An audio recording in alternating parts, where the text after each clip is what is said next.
Hey guys, कैसे हैं आप सब। स्वागत है आप सभी का यस के एक्सीलेंस ट्यूटोरियल में।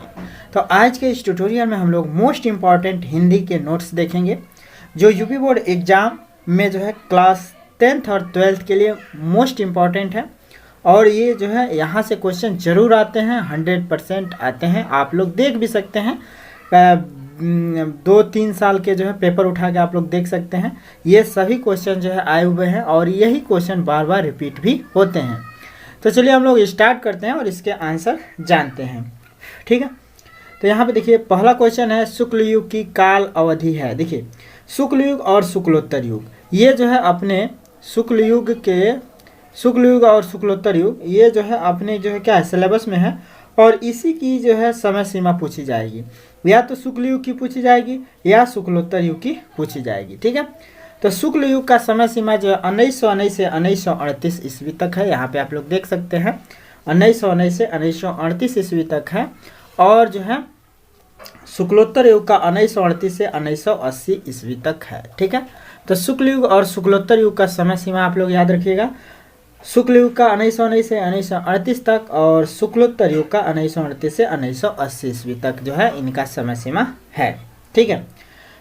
तो आपका पहला का जो है आंसर हो जाएगा 1919 से 1938 ईस्वी तक, ठीक है। दूसरा है उपन्यास भूले बिसरे चित्र के लेखक कौन है। तो देखिए उपन्यास भूले बिसरे चित्र के लेखक उपन्यास है और ये भूले बिसरे चित्र जो है क्या है, विधा है। और इसके लेखक भगवती चरण वर्मा है, भगवती चरण वर्मा है, ठीक है। तीसरा है शुक्ल युग की समय सीमा क्या है। तो शुक्लोत्तर युग का समय सीमा क्या है, तो बता चुके हैं कि शुक्लोत्तर युग का समय सीमा 1938 से 1980 ईस्वी तक है। यहाँ पे आप लोग देख भी सकते हैं, ठीक है। इसके बाद से चौथा है शुक्ल युग के प्रमुख इतिहासकार कौन है। तो शुक्ल युग के देखिए शुक्ल युग के प्रमुख इतिहासकार जो है आपके बाबू गुलाब राय होंगे। शुक्ल युग के प्रमुख उपन्यासकार बाबू गुलाब राय जी हैं। इसके बाद से पांचवा है शुक्लोत्तर युग के प्रमुख हिंदी आलोचक कौन है। तो शुक्लोत्तर युग के प्रमुख हिंदी आलोचक हैं आचार्य हजारी प्रसाद द्विवेदी और पंडित नंद दुलारे वाजपेयी। ये दोनों विकल्प सही था, आचार्य हजारी प्रसाद द्विवेदी और पंडित नंद दुलारे वाजपेयी। अगर दोनों विकल्प सही है जैसे क और ख, तो आप लोग जो है तीसरा विकल्प दीजिएगा, मैंने जिसमें क और ख दोनों सही है, ये वाला विकल्प सबसे उपयुक्त होगा, ठीक है। छठवां देखते हैं, शुक्लोत्तर युग के प्रमुख हिंदी आलोचक हो गया, ठीक है, पंडित आचार्य हजारी प्रसाद द्विवेदी और पंडित नंद दुलारे वाजपेयी।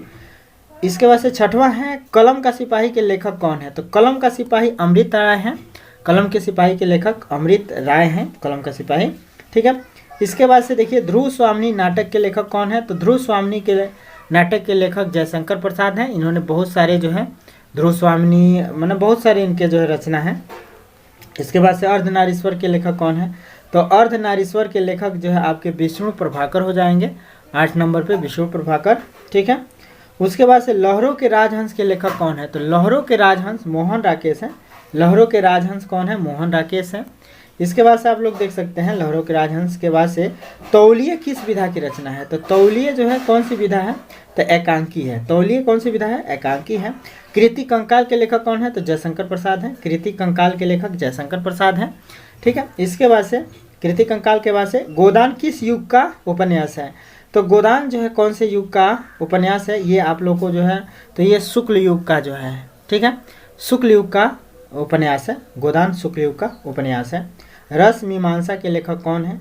तो रस मीमांसा के लेखक आचार्य रामचंद्र शुक्ल, आचार्य रामचंद्र शुक्ल हैं। इसके बाद से आप लोग देख सकते हैं रस मीमांसा के बाद से राजश्री के रचनाकार कौन है। तो राजश्री के रचनाकार जो है आपके जयशंकर प्रसाद ही हैं, राजश्री के रचनाकार जयशंकर प्रसाद जी हैं, ठीक है। इसके बाद से जो है 15 नंबर में आचार्य रामचंद्र शुक्ल किस युग के लेखक हैं। तो आचार्य रामचंद्र शुक्ल जो है आपके कौन से युग के लेखक हैं। आचार्य रामचंद्र शुक्ल जो है द्विवेदी युग के लेखक हैं। यहाँ पे 15 नंबर पे देख सकते हैं द्विवेदी युग। इसके बाद से गबन की विधा है, तो गबन उपन्यास है। गबन जो है कौन सी विधा है, तो गबन जो है आपका उपन्यास है, ठीक है। 17 नंबर पे साकेत रचना है। तो साकेत मैथिली शरण गुप्त का है, यहाँ पे देख सकते हैं मैथिली शरण गुप्त का है।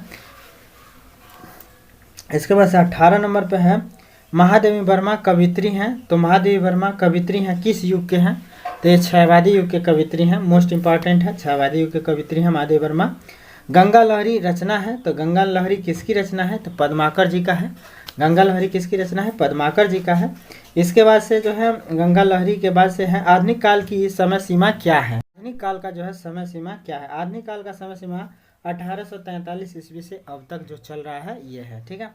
इसके बाद से महादेवी वर्मा की रचना है, तो महादेवी वर्मा का रचना दीपशिखा है, दीपशिखा है। इसके बाद से ये सब बहुविकल्पी में पूछे गए हैं, तो केवल हम आपका जो विकल्प सही है वही बता रहे हैं, क्योंकि चारों विकल्प देने में बहुत टाइम लग जाएगा। हास्य रस का अस्थायी भाव पूछ सकता है, तो हास्य रस का अस्थायी भाव हास्य है, हास्य रस और करुण रस, तो करुण रस का शोक है, ठीक है, यही तो पूछ सकता है। सोरठा छंद में कितने चरण होते हैं? तो सोरठा छंद में 4 चरण होते हैं, इसे जो है पूछा जा सकता है। पार्ट 2 में जो है इसका जो है ये देखिए, ये पार्ट 1 है, और पार्ट 1 में आपको जो है पद गद्य साहित्य के जो इतिहास से लिया गया है सभी क्वेश्चन, और इसके बाद से पद साहित्य के इतिहास और जो ग्रामर पोर्शन है उसमें से जो है कुछ बहुविकल्पीय पूछता है, तो उसको जो है इसके बाद बताया जाएगा। तो फिर मिलते हैं अगले वीडियो के साथ, तब तक के लिए जय हिंद।